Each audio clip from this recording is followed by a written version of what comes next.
નમસ્કાર વિદ્યાર્થી મિત્રો, કેમ છો? મજામાં ને?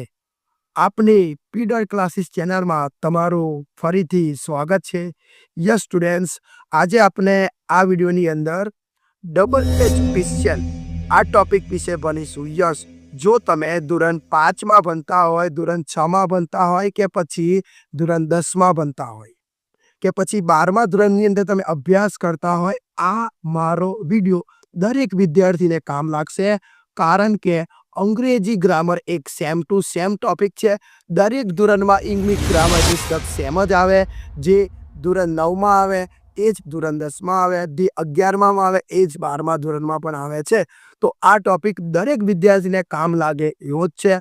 તો આજે આપણે WH ક્વેશ્ચનનું ઓપરેશન કરવાનું છે. અને હા, જો તમને WH ક્વેશ્ચન નથી આવડતા અને તમે વિચારતા હોય તો આ કેવી રીતે શીખવું, તો તમને આ વિડીયોના એન્ડ સુધી બન્યા રહો. 100% તમને આવડી જશે. અને હું તમને એક બીજી પણ વાત કહું, જો તમને WH ક્વેશ્ચન આવડી જાય ને, તો તમને માત્ર 4 ગુણનું કે 5 ગુણનું નહીં, તમને આખું પેપરમાંથી સૌથી વધારે ગુણ તમે મેળવી શકો.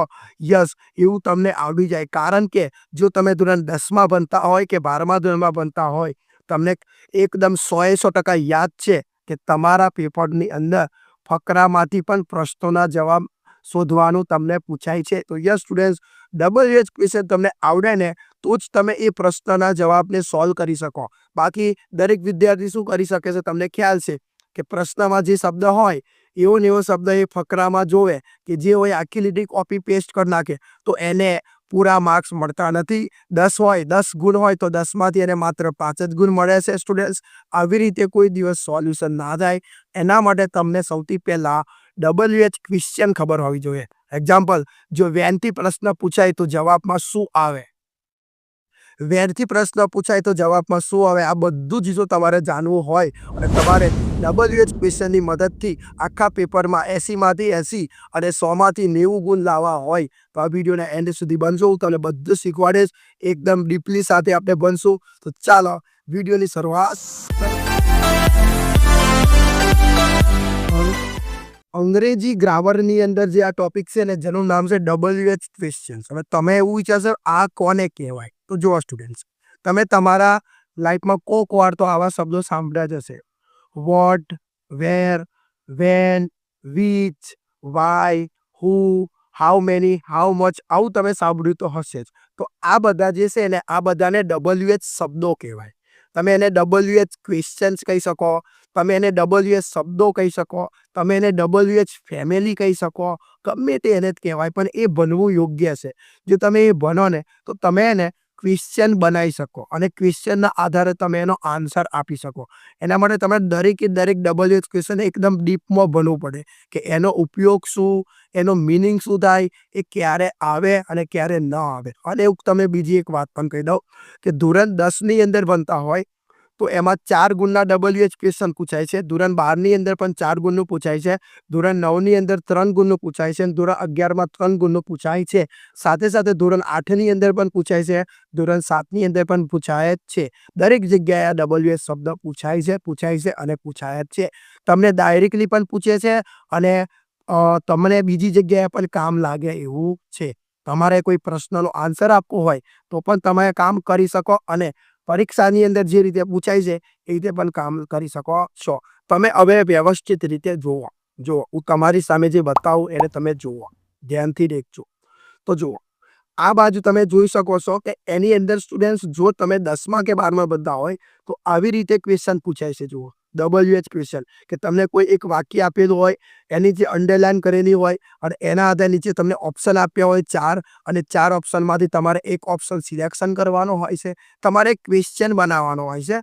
ઓકે, અને ક્વેશ્ચન એવો બનાવવાનો હોય છે કે જે શબ્દને નીચે તમને અંડરલાઈન કરીને આપી છે, તો તમારે એવો પ્રશ્ન બનાવવાનો છે કે એ પ્રશ્ન તમે બનાવો તો એ પ્રશ્નના જવાબમાં તમને એ અંડરલાઈન શબ્દ મળવો જોઈએ, એવો તમારે ક્વેશ્ચન બનાવવો પડે. ઓકે, આવી રીતે પણ ધોરણ 10, ધોરણ 9, ધોરણ 11, ધોરણ 12માં આવી રીતે પણ સિમ્પલી પૂછાય જ છે.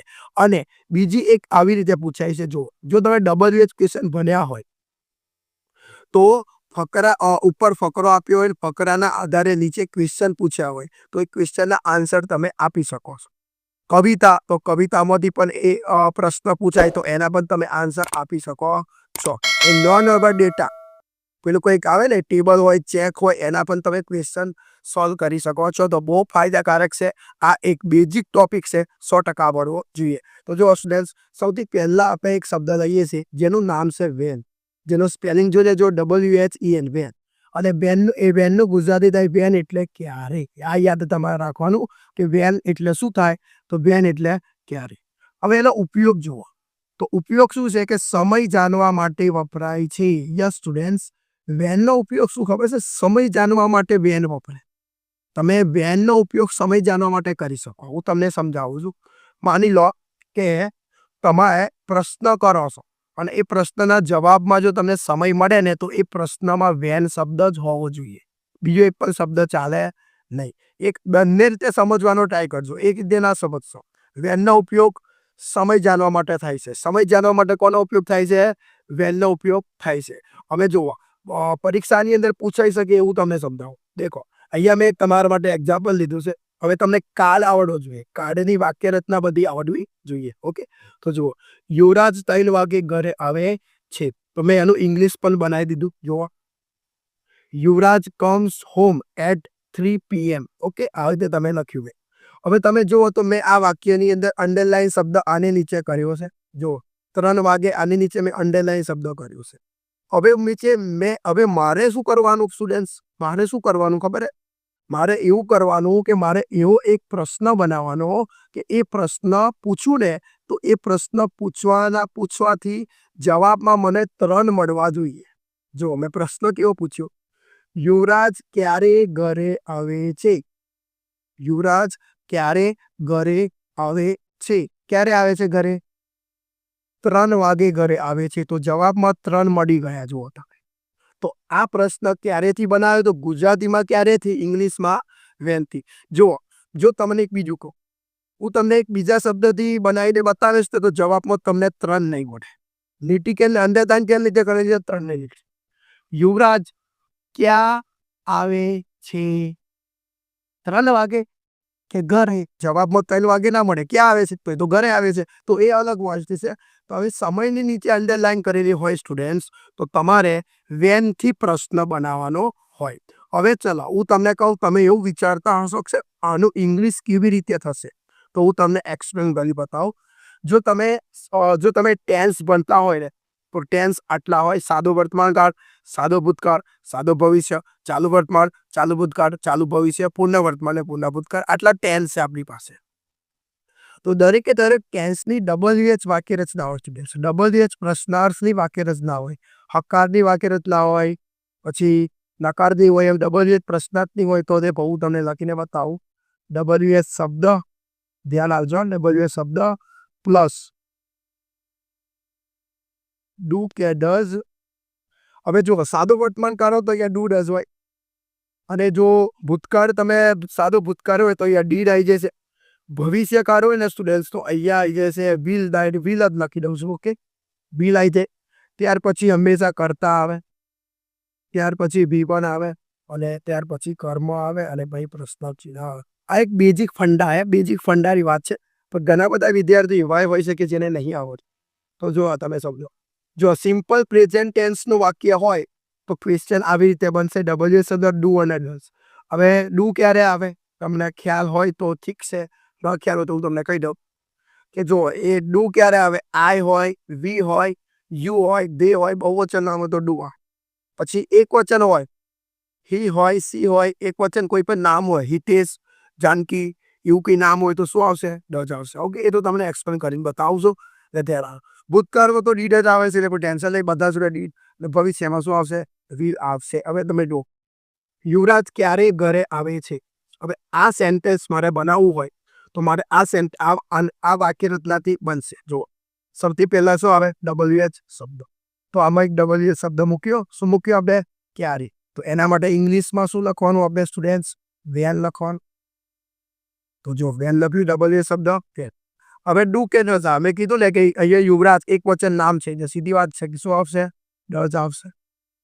ઓકે 10 પછી કરતા એટલે યુવરાજ થોડુંક સમજવાનો ટ્રાય કરજો 100% આવડશે યુવરાજ પછી વિવાદ આવે છે એટલે શું આવશે હવે નીચે લખી દઉં છું ઓકે તો કમ વિવાદ જ આવશે હા યાદ રાખજો અને કર્મ તો કઈ આવે છે હોમ તો આ તમારો અને કરીશ તો દેખો સ્ટુડન્ટ્સ આના આધારે તમારે આવું બનાવવું પડે દેખો when does Yuvraj come home હવે હું તમને એક્સપ્લેન કરું દેખો સ્ટુડન્ટ્સ તમને ખ્યાલ જ છે કે તમને આવી રીતે કોઈ જો સેન્ટેન્સ આપેલું હોય ને તો આની નીચે તમને ઓલરેડી વાક્યો આપેલા જ હોય છે મતલબ તમને ઓપ્શન આપવામાં આવે છે દેખો આ એ ઓપ્શન પછી બી ઓપ્શન સી ઓપ્શન અને ડી ઓપ્શન એમ તમને ઓપ્શન આપવામાં આવે છે તો તમારે ઓલરેડી બનાવવાની જરૂર નથી તમને ઓપ્શન આપવામાં આવે જ છે ઓકે તો જો અહીંયા આની નીચે લીટી છે એટલે તમારે અહીંયા એવો ઓપ્શન સિલેક્ટ કરવાનો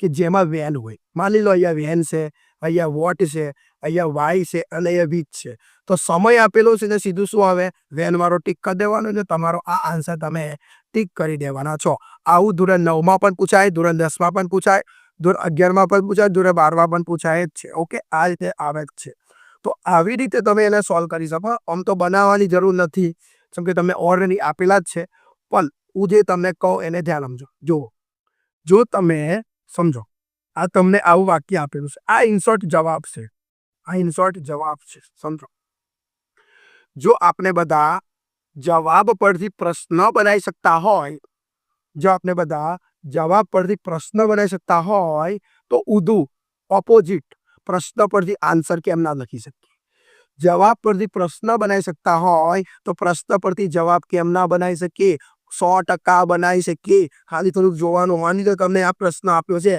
when does Yuvraj comes home તો એનો આન્સર એ આવે યુવરાજ comes home at 3 PM એ જ જવાબ આવે સ્ટુડન્ટ તો તમે બંને રીતે કરી શકો છો હવે મારી તમને બધાને એક દરખ્વાસ્ત છે એક વિનંતી છે એક રિક્વેસ્ટ કરીને તો તમને કહું કે જો તમે એક આ શોર્ટકટ રીતે પણ બની શકાય કે સમય આપેલો હોય તો વેન આવે વાર્તા પૂરી થઈ જાય છે ઓકે બધા દરેક ટીચર તમને આવું શીખવાડતા હશે કે શોર્ટકટ રીતે શીખો શોર્ટકટ રીતે પણ તમે શીખી શકો છો પણ એમાં તમારે માર્ક્સ જવાની શક્યતા રહે અને તમને કંઈ પણ ફાયદો થાય એમ નહીં પણ હું તમને કહું જો સ્ટુડન્ટ જો તમને કાર્ડ આવડતા હોય તો તમે હવે મેં તમને આટલું સમજાવી દીધું વ્યવસ્થિત રીતે એક ડબલ ક્વેશ્ચન બનાવી દીધો વેલ શબ્દ બનાવી દીધો જો હું સાઈડમાં પણ ખસી જાઉં તમારે સ્ક્રીનશોટ લેવો હોય તમે લઈ પણ હું તમે એકદમ રિયલ વાત કહું તમારે હવે ને પોતાના ઘરે બેસીને આ રીતે આવી રીતે તમારે પ્રેક્ટિસ કરવી જોઈએ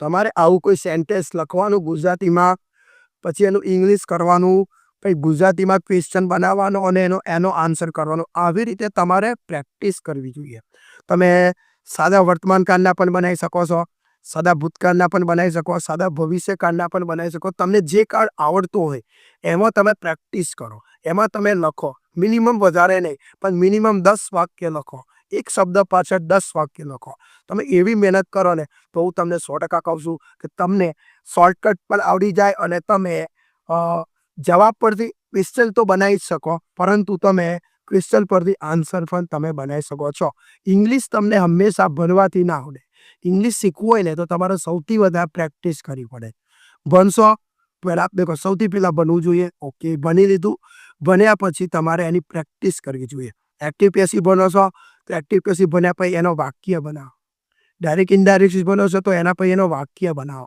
એવી રીતે તમારે પ્રેક્ટિસ કરવી પડે જો તમે પ્રેક્ટિસ કરશો તો જ તમને આવડશે બાકી કોઈ મતલબ એનો રહેતો નથી તો દેખો સ્ટુડન્ટ્સ આવી રીતે તમારે વાક્ય બનાવવું જોઈએ હું તમને હજી એક વાક્ય બનાવીને બતાવું છું તો જો સ્ટુડન્ટ્સ મેં બીજી એક સેન્ટેન્સ લખી દીધું હી રોટ અ લેટર એટ 8 o'clock તે 8 વાગે એક પત્ર લખતો હતો તેને 8 વાગે એક પત્ર લખ્યો હતો ઓકે આવું તમે કહી શકો હવે આની અંદર નીચે છે તો આનાથી તમે બનાવી શકો છો જુઓ સૌથી પહેલા WS શબ્દ આવે તો આમાં એક જ શબ્દ આવે શું આવશે વેલ લખીએ વેલ પછી ભૂતકાળ છે એટલે હવે ડીડ આવશે અહીંયા એટલે ડીડ ત્યાર પછી કરતા એટલે હી જ આવશે સ્ટુડન્ટ્સ ત્યાર પછી V1 આવે એટલે તમારે અહીંયા રાઈટ રોટનું તમારે V1 ફનથી રાઈટ લખવું પડે અને કર્મ તમારું અ લેટર આવી જો અને પછી ક્વેશ્ચનમાં. તો આ આન્સર છે અને આ આન્સર પરથી મેં તમને બનાવીને આપ્યો ક્વેશ્ચન. જોઈ લો, આન્સર પરથી બનાવી દીધો ક્વેશ્ચન. તો તમે શું આ ક્વેશ્ચન પરથી એનો આન્સર ના બનાવી શકો? બનાવી શકો, પણ કાર્ડ આવડવા જરૂરી છે. ઓકે સ્ટુડન્ટ્સ, તો આ રીતે તમે WS ક્વેશ્ચન તમે શીખી શકો છો. તો આજે મેં તમે આ વિડીયોની અંદર એક WS શબ્દ બનાવ્યો છે, માત્ર એક જ. હવે જે આપણો આવનારો વિડીયો હશે ને, એની અંદર હું તમને બીજા WS શબ્દ વિશે સમજાવીશ. 100% સમજાવીશ. બધા WS સમજાઈ જશે. ત્યાર પછી હું તમારી સામે આવા વાક્ય પણ લઈને આવીશ. પરીક્ષા એવી આ બોર્ડની પરીક્ષા નજીક છે, પહેલાં હું તમને ભણાવીશ. બનાવ્યા પછી જ હું તમને પ્રેક્ટિસ કરવા માટે લઈ જઈશ. ઓકે, તો પ્રેક્ટિસ આપણે દેહ ધમાર બાહુબલી જેવી પ્રેક્ટિસ કરશું. 100% કરશું. વિડીયોને લાઈક કરી દેજો, ચેનલને સબસ્ક્રાઈબ કરી દેજો અને સપોર્ટ કરવાનો 100% ટ્રાય કરજો.